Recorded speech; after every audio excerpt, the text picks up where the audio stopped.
Hello, welcome, or welcome back. I am chronically obsessed with all things the Song of Ice and Fire, and thank you for joining me. Today, we are going to go through season 2, episode 7 of House of the Dragon. This episode is called The Red Sowing.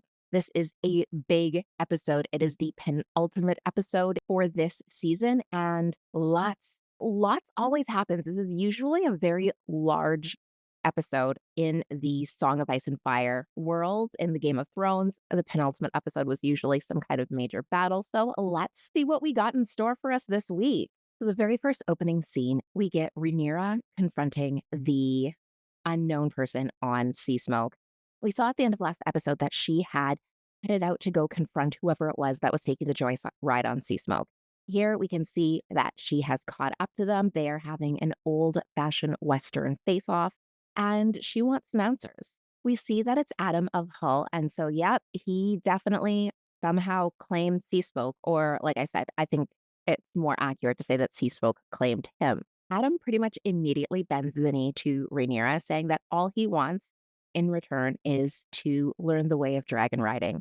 Rhaenyra is immediately suspicious, as one would be. And she said, "You kneel pretty quickly for somebody who has just been elevated to a godlike status." And Adam says, "The dragon came to me. I did not pursue it." He also points out that he might appear lowborn, but he knows a lot of service. He's a hard worker. And if the gods have chosen him, who is he to not heed their call? He feels, again, it's all about worthiness. He feels that he is worthy of this calling, and he's worthy of Sea Smoke, and that he is worthy of this opportunity to learn how to be a dragon rider and to be of service to the rightful queen, Queen Rhaenyra. She wants to know who his parentage is, and he says that his mother was a shipwright and his father is no one of any consequence. But Rhaenyra obviously is a little bit suspicious of this. How does he have the blood to claim this dragon? He omits the fact that he is Corlys's bastard, which I think that he would have won her over so much easier, and if it just came out that he was. But I also get that he wants to make a claim on his own. He does not necessarily want his parentage to impact the trust or the bond that he's going to grow with Rhaenyra over the next little while. He wants to be able to prove himself on his own merits, and I can respect that. He wants to show his worth. In the next scene, we join Alicent, and she is having her wound cleaned and stitched by Maester Orwell. Orwell tells Alicent, "You're going to have a scar, but it's pretty clean." And she says, "Nothing's clean here." And we cut out to a rat who is dining on some scraps on her table. We had moved away from the rat symbolism for a while there, but now it appears that they are taking over again. Or is this Laris? There was a lot of speculation in season 1, at the beginning of season 2, if Laris was able to warg into these rats. And I'm increasingly starting to become more team Laris rat, especially since he's losing power. We see that he is not getting it in with Aemon, so he's got to resort back to finding a way to elevate Aegon again. And he's already burnt that bridge with Alicent a couple of times over. So she's no longer going to be his access to power, not only because he burned those bridges, but he played an active part in reducing and taking her power away from her. She has no more access to power. She has been relieved from the small council. She's not even an advisor anymore. She can't even voice her opinion. And it was in part to Laris. So is this Laris now spying on her, trying to get more information about standing and what's going on? Some really interesting things happen with Laris in this episode, and we will unpack them as we get to them. Allison decides she wants to go camping. She wants to go out and spend some time in the Kingswood. And she wants no one to follow her except for this one singular Kingsguard. This is the one, I believe, that actually competently helped her and Helena out of the riot in last episode. I got the impression the first time I watched this that this was directly related to the rat. I feel like she might have some kind of inclination. Well, she definitely knows. She definitely knows that Laris has been spying on her, regardless if she knows how. The next scene we get is between the two standing members of the smallest council. And we see that they are discussing the fate of the remaining Kingsguard that were responsible for the riot last episode. We find out that Aemond has allowed them to take the block, so they're heading up to the wall, but not before a rather embarrassing decloaking ceremony. So Jasper says that he has heard a rather interesting rumor. Essentially, it is that there has been reports that Sea Smoke has found a rider. Jasper, however, does not want to tell Aemond himself. He wants to give this information to Laris so that Laris can tell Aemond. Jasper says that he's going to pass this whisper off to Laris so that Laris can find some favor with Prince Aemond. Says not falling for it, and he says, maybe not everything needs to be passed on. They both speculate that it could be Rhaena. However, Laris says that she tried when she was 14 and Sea Smoke just about ate her. So he does know a lot of the inner workings over there that are happening at Dragonstone. And then they speculate on who else it might be. So Laris asks where you got this information, and Jasper tells him it's fourth-hand information. I heard it from my squire, who heard it from his stablemate, who heard it from his father, who heard it from somebody who worked at the docks. So Laris is obviously a little bit skeptical, but the question is, why doesn't he have this information himself? He says, I think this is one of those whispers that's probably best left to the wind. Let's just listen. But the question is, why is Laris up to? Why doesn't he want to investigate this further? Next, we get the dragons returning to Dragonstone. We find out that Rhaenyra has returned unscathed and that the other rider was a shipwright in Corlys's command. Immediately has a little bit of a faraway, distracted look, and you have to wonder if he's trying to calculate how many bastards he's got wandering out there. We are not sure if Valerian blood alone can claim a dragon, but there has been some intermarriage between these two lines, so perhaps, I don't know, we're still not clear on that. We immediately see that Jace has some kind of feelings about the lowborn being able to ride dragons. Corlys wants to wait the queen's accounting before passing judgment. But again, this is one of his babies, so of course he will want to ease that way a little bit as much as he can. We're taken to Rhaenyra, where she's speaking with Mysaria, and Mysaria is commenting on how lucky it is that this man wants to serve Rhaenyra rather than himself. Mysaria asks if it's wise to trust Alan, and Rhaenyra basically says, what choice do I have? He has a dragon. I don't have a choice. And I can see what she means. If I don't trust him, chances are he either goes over to the Greens, which is really bad for me, or he decides to take off with this dragon and go it alone, which is also really bad for me. If he is serving her, even just for a little while, as long as he is on her side, there is no real downside to her. She doesn't get any weaker by having a second dragon rider that can now command a dragon that's a little bit bigger than hers. I believe that Sea Smoke's a little bit bigger than Cyrax. And she doesn't make an enemy out of another dragon rider, giving her yet another front to fight on. Mysaria is thinking, and they're trying to figure out how much Targaryen blood he has in her, and Mysaria figures it out. She figures out that he's probably a bastard and that there are thousands of them. The wonderful irony about all of this is that she has been ostracized for years for having bastard children. Her children are not Targaryens. Her children are all Strongs, but they're bastard Strong. And now, in order to win this war, she is going to reach out and she is going to rally an army of bastards who have the Targaryen blood, who are going to be able to ride these dragons and be able to help her win her crown back from her highborn brothers.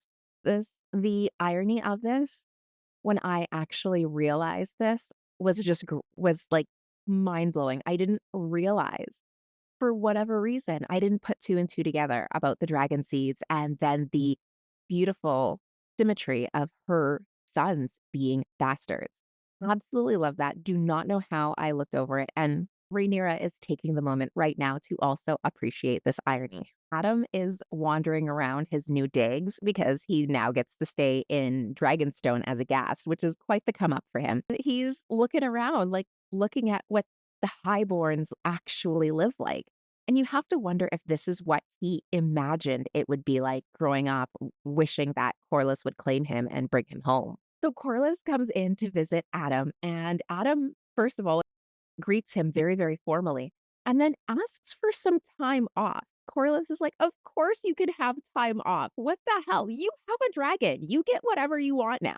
He also then says, "Well done." Very short, very brief conversation. However, I wonder if this is the first time that Corliss has spoken or even acknowledged Adam. He does have this very satisfied look on his face as if the entire world is changing. His entire world is changing, which I'm sure it is. But you have to also wonder if this kind of soothes some of those daddy issues. Is this really the first time that Corliss has ever acknowledged him or spoken directly to him? Next, we're brought to Harrenhal, and the Tullys are arriving.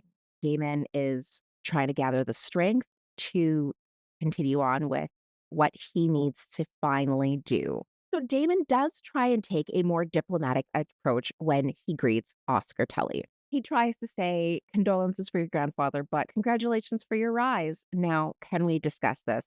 And you can see the look on Oscar's face, like, "Are you really serious? Like, you have to be shitting me." I absolutely love the change in tone for Oscar last time we met him when he was still a scared little boy to now where he carries himself very, very much more confidently, and he doesn't care about Damon's shit.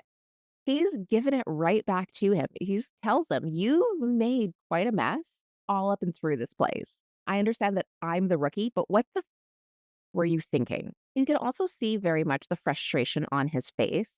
This is a mess that he doesn't want to have to clean up. The relationships in the Riverlands are very tenuous. They're held together by nothing but oaths.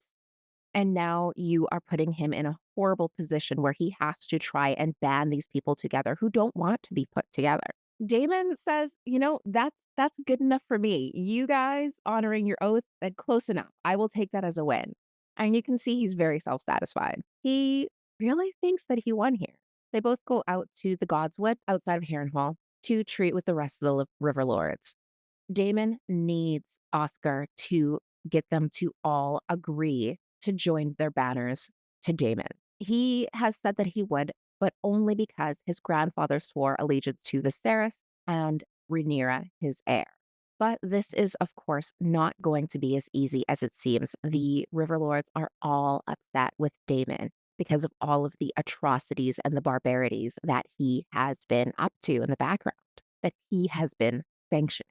So Oscar is trying to rally the Riverlords, and in it, he is showing all of his disdain for the prince. Yes, in private, he called Damon the king consort, but now in front of everyone else, he is calling him the prince because that is who he is.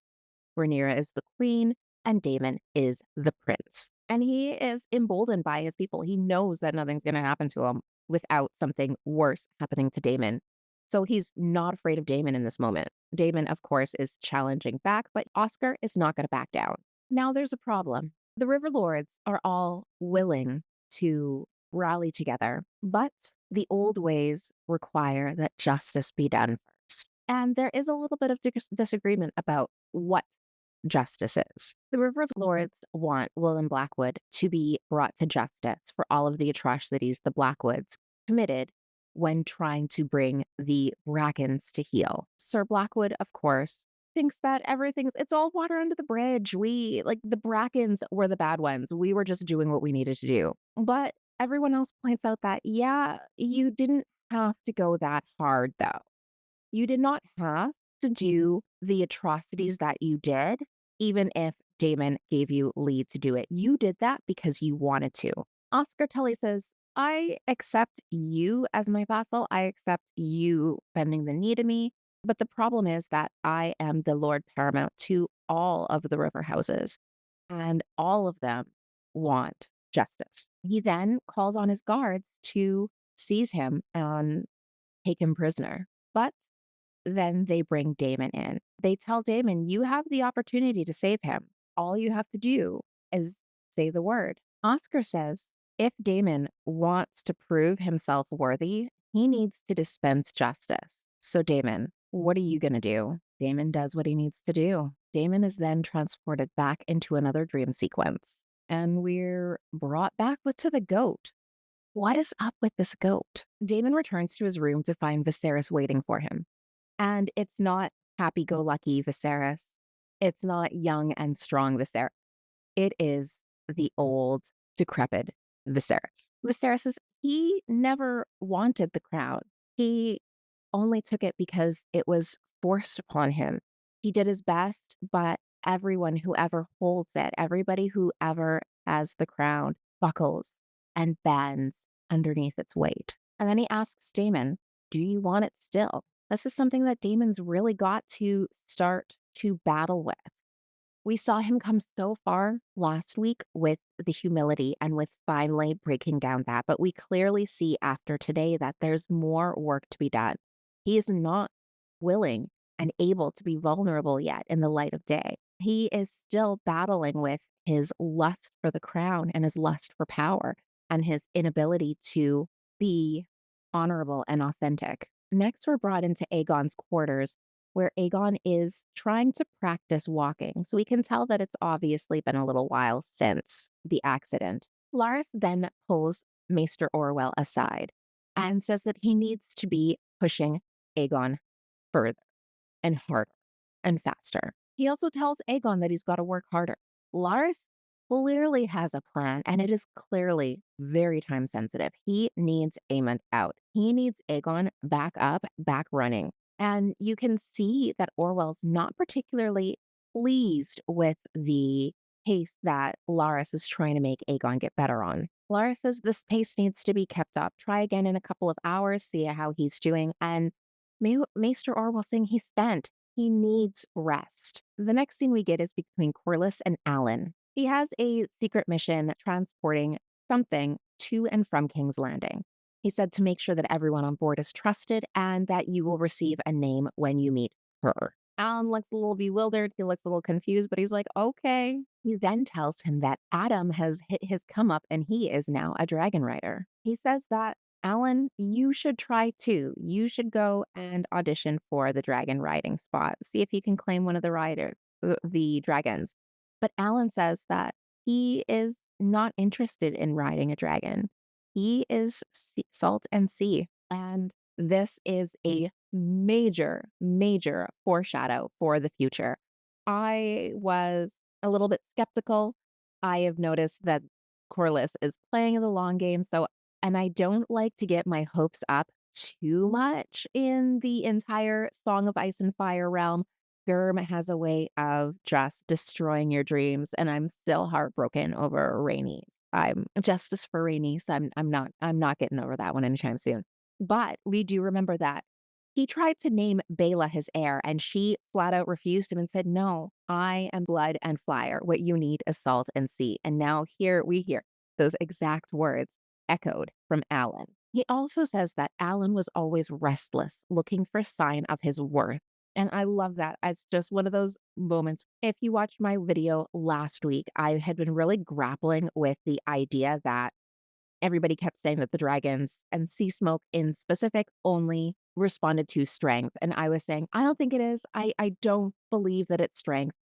I believe that it was worth. And so it's one of those things where when you hear this echoed back to you that, you were probably right in your theory, it's just so heartwarming. So I'm pretty stoked that I actually predicted a theory. Sea Smoke was looking for worth. Now we make our way back out to the Eyrie, where Rhaena is making her way with the caravan to board the ship to Pentos. Rather than following the caravan, she takes this opportunity to run. It looks like she's looking for the wild dragon. We also get a glimpse of Alicent in the Kingswood, and she says she's not sure that she will ever return to the city. Next, we get an interaction between Rhaenyra and her heir, Jace.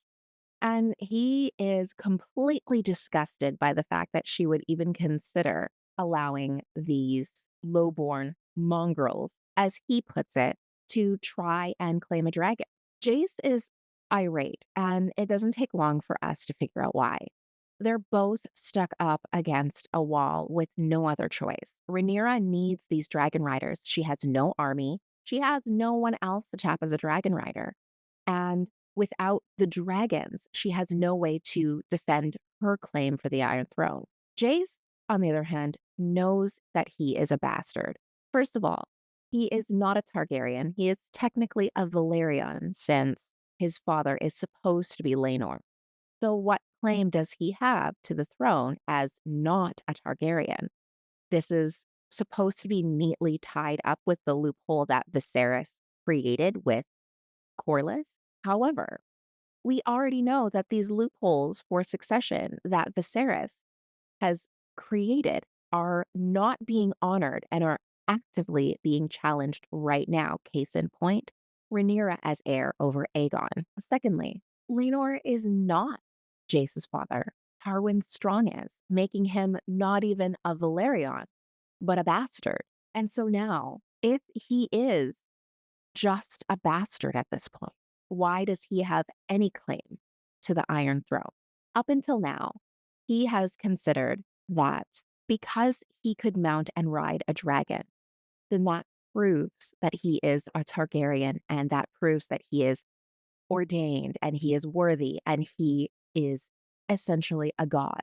But now, if we are allowing lowborn bastards to also claim and ride dragons into battle, then what distinguishes him from that? There's no way that he gets to make his claim other than the fact that Rhaenyra named him as heir. And we saw how far that got Rhaenyra. Rhaenyra's point in all of this is you will never have to argue your legitimacy. You will never have to argue whether or not you are the heir if we don't win this war. And until there's another idea of how we win this war without these dragons, I have to do this. If you can figure out another way to fight and kill Vhagar, I am all ears. Rhaenyra says that the gods have put this before her, and this is what she has to do. Jace does not understand. Next, we see that the she that Corlys was talking about was Massaria. She gives a note to Alan, and now Adam needs to get it into Rhaenyra's handmaiden in King's Landing. We go through a long series of super secret handoffs until it finally reaches her. And finally, we see what's going on. Rhaenyra has put out a call to arms for all of the Targaryen bastards. She wants them to come down to Dragonstone, and she wants them to claim her dragons. Ulf is told, let's get this going, and he immediately tries to back out. So basically, his buddies say, listen, you've been drinking on our dime off of the fact that you're a secret Targaryen for all of these years. If you do not get your ass on that ship and try and claim you a dragon, then we are all going to never let you live it down. He's kind of backed in a corner, and so now he's got no choice. He needs to go and get himself a dragon so that he can continue to get his free drinks. And next we see Hugh. We find that they've lost their daughter, and now Hugh needs to do something. He feels like he has been useless and that he has failed his family. It's a very different tone where Ulf was very celebratory. Hugh is a very, very bittersweet tone. Kat says she does not want to be a lady. She does not want to be a widow either. She wants them to flee the city together and go find somewhere else to restart their life. We learn a little bit more about Hugh's story, and we find that Hugh is more like Jace than what we had imagined. Hugh's mother was a Targaryen, not her father, but he was ashamed of her because she worked in a pleasure house. So he would have been first cousins, just like Ulf, to Daemon and Viserys. All of the dragon seeds then gather together on the beach to head over to Dragonstone and try their luck at claiming a dragon. In this episode, we don't really get too much from Alicent. She has run out to the Kingswood. She's just communing with nature. There's not too much happening. There's not a whole lot of symbolism. I'm not getting a lot. It's just kind of showing that she's taking this time to kind of decompress and figure out what she's going to do with her life. We've seen her in a past episode talking to Otto, and she's saying, who am I except for what you have imposed to me? Like, what are my actual wishes except for those that you have imposed upon me? Does she even care about the crown? She doesn't know because all she's known is what Otto has brainwashed her into pursuing. Here, I get that she is trying to reset and figure out who she is and what she wants. And then we're transported back to Dragonstone. Here we find that the dragon monks are not a fan of Rhaenyra's plans. They want no part of it. They refuse and they basically go on strike. They walk out. I don't know if they completely quit, but they are saying that the dragons are gods and they are to be feared and to be treasured. They are not for the riffraff to be messing around with. They also do not want these people trying to claim dragons. Rhaenyra is sticking with her interpretation of Sea Smoke claiming Adam. She's saying, the gods have set these people before me. Who am I to question the will of the gods? If the gods mean it for them to claim dragons, then claim dragons they shall. And he's saying that the gods have not set them before you, you set them before yourself. And the entire order walks out. Rhaenyra is not deterred, though. She makes a speech in front of everyone and explains that this is probably going to cost you your lives. However, if you if one of you can claim these dragons and help me, we can save the lives of thousands. She then takes them all out into the dragon launch pad area and decides to call for Vermithor. She does warn them that he was probably one of the grouchiest and ill-tempered dragons, but he's the biggest and best bet against Vhagar. And we do know that dragon snoots do in fact get booped. So now my question was answered. They can call forth a specific dragon. She went out there, she didn't sing the song, she just said, Vermithor, come on out. And he begrudgingly made his way out. Now we know he's old, we know he's cranky, we know he is ill-tempered, but he did enjoy the boop. I also find it interesting and love that even though you are bonded with a dragon, because Rhaenyra, she is bonded with Cyrax. That's her bae. But she obviously has a relationship with Vermithor. He came out, he responded to her. They are having a little cuddle moment. She's, petting his nose, booping his nose. And so the Targaryen blood not only allows you to claim and ride your dragon, but you can also interact with other dragons, which I think is lovely.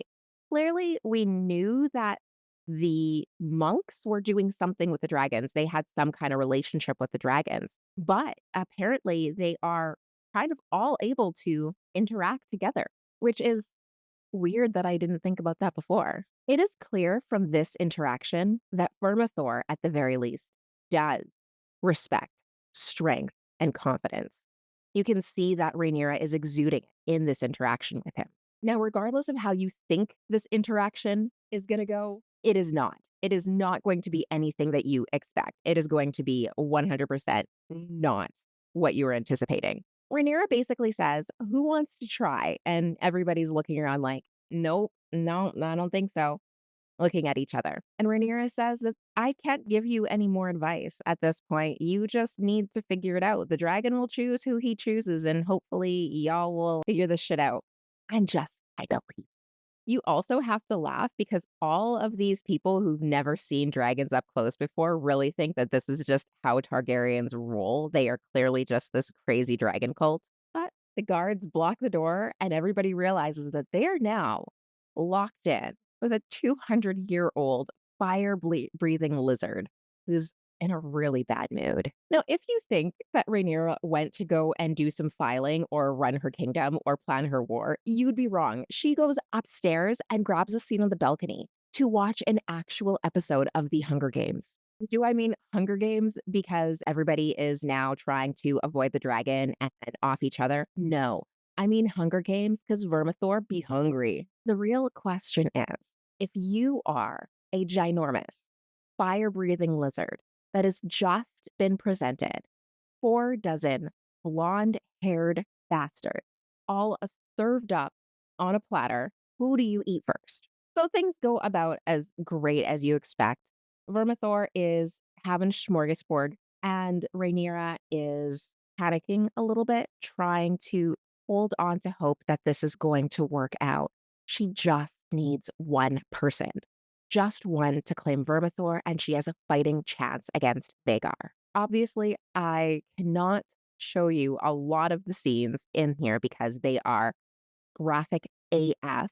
We see that Ulf does manage to get off the pedestal and run for it and Hugh's trying to do the same. Hugh finds another escapee behind a rock, and he can see the fear in her eye. Vermithor eventually finds them, and Hugh sacrifices himself to save her. Hugh's terrified, but he resolves himself to his fate. He knows that at least he saved another life. And against all odds, this works. Vermithor submits to Hugh, and Hugh boops Snoop. I love that Hugh was the one that was able to claim Vermithor. He had such a heartbreaking arc, and he just kept trying over and over and over again to do the right thing. And it just wouldn't get him anywhere. He lost everything. He lost his daughter. He lost his job. He was not able to make it on his own despite how hard he was trying. And here he decided to go out on his own terms. He decided he was going to sacrifice his life for someone else, and Vermithor respected the hell out of that. So I think that was the strength that Vermithor was looking for. Then we see Ulf, who's still running away. Rather than finding his way out, he accidentally runs even further into the lair. And here we find Vermithor's paramour, Silverwing. She looks like she just woke up from a long nap. And we learn something else. Apparently, dragons do not necessarily wait for their snoop to get booped. They are also active boopers. She decides to boop Ulf all over the place. And Ulf's just too afraid to, he just gives in. They're like, what do you do? What do you even do when a dragon boops you? Next, we're brought into the smallest council, and it's not long before they hear all kinds of a commotion outside. They are talking about how Daeron and Tessarion, his dragon, are making their way with the High Tower forces. But the crowds outside, they're just too loud to ignore. Aemond has to go and take a peek, and he sees a dragon. So we see that there is somebody riding a dragon outside of King's Landing, and everybody believes that they're under attack. Who could it possibly be, though? And then we see it's Ulf taking a joyride on Silverwing. Because what do you do when a dragon claims you? You go for a joyride. You show all of your friends that you are, in fact, a secret Targaryen, and that all of those free drinks were warranted. We can see that Aemond not at all pleased with this. He immediately jumps on horseback. And at first, I was like, where the hell is he going? But then you remember that Vhagar is too big to fit into the dragon pits. He goes, grabs Vhagar, and immediately gets into pursuit. They're heading for Dragonstone, and he realizes that this is not the fight that he wants to get into. In this whole Avengers Assemble moment with Rhaenyra, I really wish they would have also had Sea Smoke as well. You can see that they have Vermithor, Syrax, and Silverwing. But why not Sea Smoke? I need the whole team. So in this moment, Rhaenyra realizes that she can finally have a fighting chance. She can finally actually challenge Vhagar and have a hope in winning. And this is a massive moment for her. Okay, this episode, it was giving me chills. I've heard like some people in my watch party, they thought it was a little bit slow. I was absolutely riveted the entire time. So let me know how you feel. I guess that does put a few slow story building episodes, but I didn't find this one to be super storytelling. But again, I am a hardcore, so it could just be me. But let me know what you think down in the comments below. I cannot believe that next week is the finale. I am absolutely breathless in anticipation. So if you are as psyched as I am, make sure to like this video, comment, and subscribe to this channel so that you don't miss next week's episode and we can obsess about this show together. I don't know what I'm going to do. I don't know what I'm going to do for the whole off season. We'll have to figure it out together though. I will see you soon.